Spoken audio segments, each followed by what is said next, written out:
Kesempatan tim RRQ untuk bisa naik lagi ke klasemen teratas. Habis ditumbangkan dalam laga Royal Derby, akankah RRQ akan mengamankan poin 2-0 atau bahkan Aura Fire dengan roster terbarunya mendapatkan kemenangan pertama kita. So, EPL Arena, mana tepuk tangannya? Ramai sekali dari MPL Arena dan ini benar-benar menjadi match yang menarik banget karena Aura baru satu kali doang menang bang dari matchnya ketika melawan RRQ sejak dibukanya franchise. Alright, dan ini dia bisa dibilang secara tidak langsung banyak orang berkata Aura balik ke setelan pabrik, tapi Aura kali ini akan mencoba membuktikannya. Mereka merombak semua roster yang mereka miliki. Bahkan dengan adanya permainan pattern assassin di kedua belah sisi, cuma minusnya satu.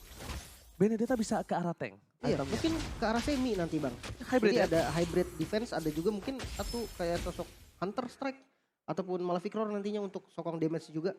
Karena kalau dari Emblem pasti ke arah Demon Slayer biar nanti kontesnya menang. Oke, lebih mengarah kontes. Kalau Emblem mungkin emang kita udah mulai prioritas ke arah sana ya. Karena pertama dari segi farmingnya lebih cepat. Walaupun emblem-emblem lainnya akan lebih kuat dalam segi teamfight. Cuma melihat dari pergerakan dari seorang Kabuki ini, dia udah mulai paham pattern dengan jungle yang mereka miliki. Dan fun fact by Grab, ini adalah pertama kalinya Hai bermain sebagai roamer di MPL Indonesia Season yang ke-11 ini. Dan langsung dicobain di MPL loh bang. Nggak ada ngeri-ngerinya bro. Gak takut sama sekali dan Cait ini memang dia user yang terbilang power untuk haritnya. Jadi harus sedikit hati-hati juga nih. Jangan sampai dia dapetin link yang oke. Karena kalau punya item, dia punya absorb shieldnya nantinya bisa nahan damage dari Skylar. Dan bahkan kalau bisa kita bilang ya beberapa belakangan ini para pemain yang power-powernya kayak itu selalu dikeluarkan di MPL. Pertama Rizal kita kemarin lihat Moskovnya power dilepas. Cait power dengan Harit dilepas. Dan bahkan itu Heist juga kemarin dilepas. Cuma yang cukup problem adalah ketika dilepas itu malah menurut gue adalah wah ini something wrong nih. Yang power lo lepas ada apa nih? Iya, tapi ya balik lagi bang. Biasanya orang yang dapetin powernya pun fokusnya ke mekanik ya bang. Betul. Jadi mungkin rotasinya yang terlambat ataupun dari segi makronya nggak terlalu connect. Itu jadi dasar juga sebenarnya bang. Kenapa hero power dilepas tapi kok bisa nggak menang gitu loh. Yes, jadi banyak banget pertimbangan apalagi di sisi God lane yang sekarang menjadi prioritas untuk para tim-tim yang berada di MPL. Lihat Kabuki membuka terlebih dahulu. Kita lihat para pemain dari tim Aura Fire langsung membuka dengan baik, dengan transfer ke belakang. Hai sudah menggunakan flickernya, bahkan Fatality kali ini gak berhasil mendapatkan point kill. Di sisi sebaliknya, first blood berhasil didapatkan oleh para pemain dari tim Aura. 2 point kill, Kabuki save dengan retributionnya. Albert again and again kali ini ditumbangkan dan bahkan gagal dengan retributionnya. Iya, dengan kontes yang bagus banget. Yang pertama adalah pastinya lebih nyaman dari Kabuki. Dia punya an eye for eye, jadi dia immune sementara dan retribution timingnya itu bisa pas banget. Tapi ya ini melihat dengan RRQ, dengan adanya Kufra di awal, adanya Parsha, mereka nggak takut loh untuk kontes secara objektif. Karena dari segi power, Valentine itu akan lebih power dari awalnya. Yes, poking-pokingnya. Emang dia hero poking. Sementara dari seorang Parsha ini kan dia emang hero burst. Bener. Untuk spammingnya dia nggak terlalu banyak bisa kita bilang. Bahkan di bottom lane melihat adanya Kabuki yang mencoba untuk melakukan rotasi, Skylar harusnya udah tahu kan hal itu ya. Kalau untuk dari map awareness ya, Skylar ini salah satu gold lane yang kuat banget. Sebenarnya Kabuki juga ketika waktu dia di gold lane, map awareness-nya tinggi banget bang. Jadi ketika di mid-nya hilang, dia tuh udah langsung jaga posisi. Mau kemana pun mid-nya pergi, dia tetap jaga posisi dan retribution. Masih bisa diamankan oleh Albert. Oke, mengadu retribution kali ini nampaknya Albert udah mulai panas dan ternyata channel prediction ya kali ini. Untuk RRQ dengan adanya 4 caster dan 2 caster KB dan juga Mirko menuju ke Aura Fire. Kalau aku based on by draft. Dengan adanya draft yang dimiliki RRQ cukup kuat. Dan bahkan di sisi sebaliknya Lemon lihat mencoba untuk mendominasi Fluffy. Dengan depan dengan Shadow Kid dikeluarkan bersama dengan Veteran Strike. Masih belum bisa diselamatkan Kabuki. Kali ini masih dengan Knife for Knife bersama dengan Alito Available. Bahkan menyusun gimana caranya Aura Fire bisa mundur tanpa harus terpick off. Decision yang bagus banget dari Fluffy. Dia ngebuka Black Dragon form dan dia langsung turun bang. Biar dia dapetin imunnya doang dan rotasi kali ini Hyde yang bakal mimpin ke arah gold lane. Oke, tapi Vesagar kita tahu salah satu hero favoritnya dia juga Varsha. Bahkan itu hero powernya dia sendiri. Dan dengan Valentina ini secara tidak langsung. Oke, gue bilang Valentina itu emang bisa mengcopy IMU. Tapi kalau ngomongin soal untung, lebih untung kalau ngopi Varsha. Iya. Kalau gue. Mungkin hilangnya tuh cuma satu bang. Mobilitas dari burungnya Parsha ini loh. Yang Ferry. Ya. Ferdiansyah. Ferry beda dong, Pulo. Pulo. Tapi kalau namanya kontes turtle ya. walaupun tadi kita lihat yang menang adalah Aura Fire dan dari segi network pun Aura Fire masih unggul bahkan dari killnya. RRQ tetap harus kontes nih. Yes. Karena kalau dibiarin free, dapetin buff turtle, Kabuki akan semena-mena nanti masuk ke gold ataupun XP. Yes, dan bahkan Kabuki mungkin rotasinya akan lebih cepat dibandingkan seorang Albert ya. Melihat adanya satu buah turtle yang setelah dibuka oleh para pemain dari tim RRQ. Tim RRQ akan lebih mundur untuk ke arah belakang. Tarik sejenak melihat potensi gold yang cukup. Ini hitungannya di early, di 5 menit awal. 1000 tuh tinggi loh, beda 1000 tuh jauh loh. Rasa. Itu berasa banget. Karena kalau mungkin mutiara menit-menit di atas 10 menit nggak terlalu terasa. Kabuki membuka terlebih dahulu. Ada VN di depan sana.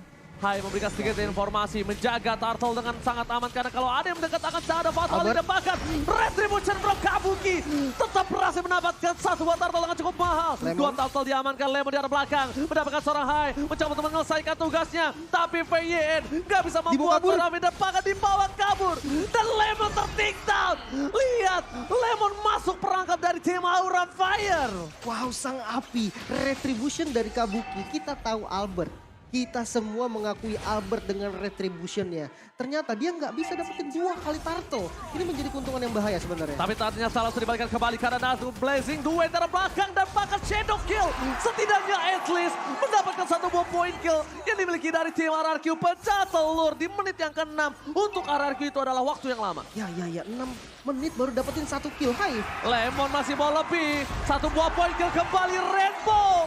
Melakukan rotasi dengan Very-nya. Menuju ke arah bottom lane. Mencoba untuk membalikan kembali keadaan. Mengejar ketertinggalan gold hingga terbayar 600 perak saja sekarang. Iya, ini dia Bang yang tadi sempat lu bilang juga karena ketika memang fitur ice track-nya diambil, mungkin impact-nya masih sama, tapi nggak untuk mobilitas Bang. Kita tahu Rainbow tadi langsung muter ke belakang dan dia punya range yang jauh banget untuk dapetin 1 kill. Sementara dari segi item, mungkin dari Harit Cait terlebih dahulu nih. Spam dari Chrono Dash udah bisa dilakukan karena udah ada 2 cooldown. Reduction yang cukup banget untuk nge-spam Chrono Dash nanti ketika zaman Force. Yes, tapi satu lagi item mungkin bulu yang sangat ditunggu oleh seorang Cait. Yang akan memberikan dia sedikit damage untuk 1-by-1 situation dengan seorang Skylar. Skylar ini mulai harus lebih respect. Ingat, Facehugger burst damage yang makin late game makin perih. Mungkin Athena Shield akan menjadi jawaban dari seorang Skylar, walaupun bukan sekarang. Tapi kalau misalnya bukan sekarang, lawannya dia juga kan bukan seorang physical damage. Jadi nggak terlalu bermasalah kalau dibuat Athena di item ketiga. Iya, itu gue setuju. Dan dari segi gold ya, kita tahu RRQ digempur habis loh sama Aura. Tapi yang paling tajir tadi Skylar ternyata Bang. Betul, karena Skylar free. Mereka ini, Aura Fire berhasil memenangkan tim fight selalu di arah Turtle. Dan ini dia penentuan. Apakah akan ada perfect turtle untuk Aura Fire? Karena ini Aura Fire dengan roster terbarunya. Fatal Link telah dikeluarkan. Alex Alvaro blow. Tepakan retribution harusnya di tangan dari seorang Kabuki. Aman sih. Free turtle untuk Aura Fire. Perfect turtle atas tim RRQ. Ingat, harus digaris bawahi. Atas tim RRQ yang berada di top 3 klasemen. Sedangkan Aura sedang berada di posisi yang terpuruk. Iya, bahkan nggak pakai retribution dan Kabuki. God! Kabuki berhasil mencolong satu papan bom dari seorang Albert Tambang mencoba ditumbangkan di depan sana. Kabuki still survive. Mundur ke arah belakang. Hai memberikan jiwa dan raganya. Aura Fire tidak kenal takut untuk mengadu retribution kali ini. Wow, dominasi dari Aura Fire nggak berkurang sama sekali. Mungkin menjadi satu informasi yang penting banget ketika tadi turtle-nya dilepas. Dia nggak pakai retributionnya Bang. Dia pede banget. Mungkin tadi kalau misalkan ada Rainbow ataupun siapa sedikit lah ya. Dia ngeliatin ke arah turtle mungkin itu bisa nge-bait retribution dari Kabuki. Tapi karena nggak ada ya dia pede banget dan langsung trapping. Langsung tripping dan dia pede banget karena dia tahu dia punya power retribution. Toh kalau dapat syukur nggak dapat ya uts Ya gitu udah loh. emang punya RRQ kan. Yang itu punya buff-nya RRQ gitu. buffnya. Dan bahkan kali ini berarti kita harus mengakui Albert 5 season dia berada di posisi puncak kurang lebih ya dari season 6 sampai sekarang. Berarti 4 season ya? 4 season. 4 season dia berada di baru naik puncak ya kan. Tapi kita lihat dibalikin kembali keadaan Kabuki terlalu sakit mundur ke arah belakang. BYN memberikan sedikit distraction, tidak mengenai siapapun di sisi sebelah top lane. Skylar, dia selalu lebih fokus untuk objektif. That's why kenapa dia lebih kaya dibandingkan yang lainnya. Dan bahkan kalau bisa kita lihat, tim fight yang dipegang oleh tim RRQ kali ini, mereka tidak punya power. Final Set dikeluarkan, Hai bakal menjadi pilihan utama, tapi nampaknya Finn duluan yang bakal menjadi korban jiwa. Facehugger full of power untuk bisa menumbangkan para pemain dari tim RRQ. Aura Fire dengan roster terbarunya. Ini menjadi dirinya sendiri. Mereka mencoba untuk membakar api bersama Sang Raja. Mencoba untuk membakar kerajaan dari Sang Raja. Circle telah dikeluarkan. Berhasil menemukan seorang cair. Mundur ke arah belakang para pemain dari tim Aura Fire. Jangan lupa ini bisa menjadi baiting untuk mereka. Tim RRQ. Wow, sebenarnya mungkin informasi yang penting didapatkan karena Haik selalu makan Finn dengan fatalingnya. Jadi ketika sudah Finn-nya tumbang, oke, gak masalah. Tapi dia ngeluarin banyak banget source skill seperti skill-skill besar tadi Fitter Strike Durian dan Facehugger. Facehugger masih berhasil didapatkan, shadow kill-nya tidak ada, tapi Coach Shadow-nya menyangkut karena seorang Albert. Albert seorang diri di sana, tidak ada yang menemani bersama dengan Kabuki. Bakal coba ditumbangi begitu saja Albert. Membalikkan kembali para pemain dimiliki dan shutdown. Akhirnya berhasil didapatkan Skylar. Blazing duet from Skylar. Membuat para pemain dari tim Aura Fire porak-porak dalip. Dan lihat damage-nya terlalu sakit. Chai, where are you going? Last hit. Chai still survive, tapi zaman force for defensive itu bukan hal yang baik. Oh no, Fluffy juga ketinggalan di belakang dan udah mulai ketahuan Bang Ji. Oh, Fluffy, where are you going? Mencoba menghindari damage yang diberikan dari seorang Scalar. Fluffy nampaknya masih coba untuk bertahan. Mengimun apa yang dimiliki dari seorang Lemon. Para pemain dari tim RRQ, mereka punya power yang sangat besar. Pertama, gak ada Black Dragon Transform. Kedua, tidak ada Flicker untuk Facehugger. Tapi mereka masih belum tahu informasi tentang Hai. Ya.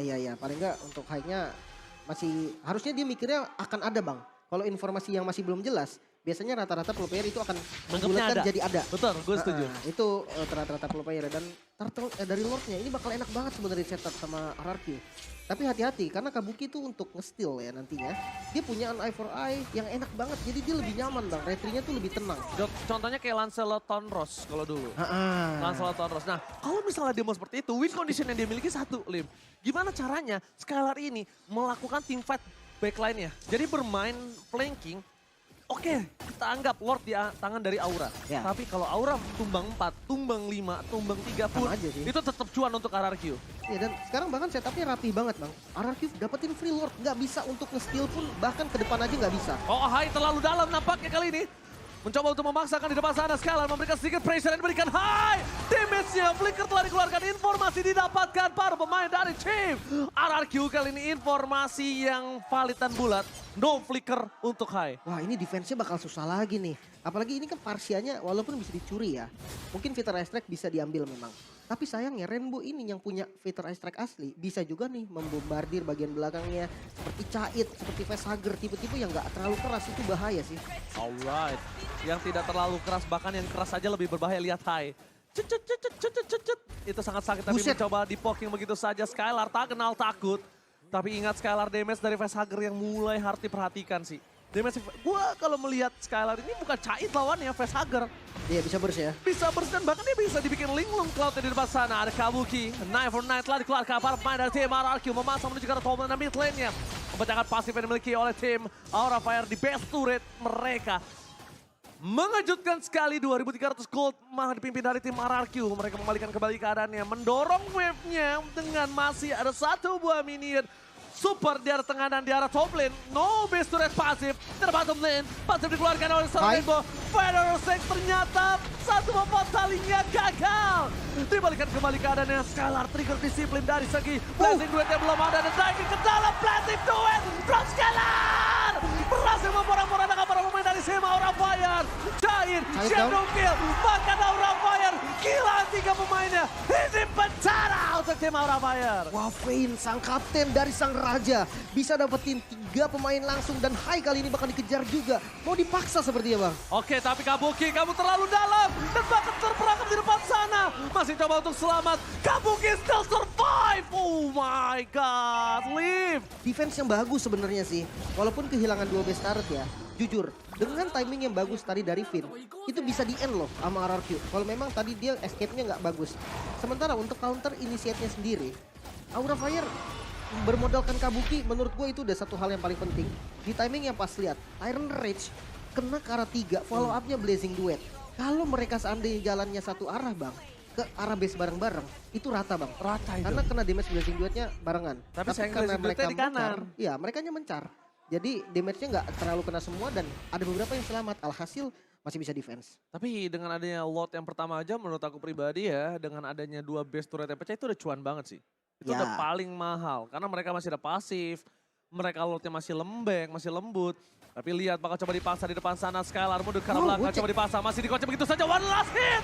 Salah pick up habis terjadi tapi Blazing Duet bersama dengan Fatali dikeluarkan begitu saja. Shadow Kill membuat seorang Hunter berangkat bersama dengan Versaka dan Kain.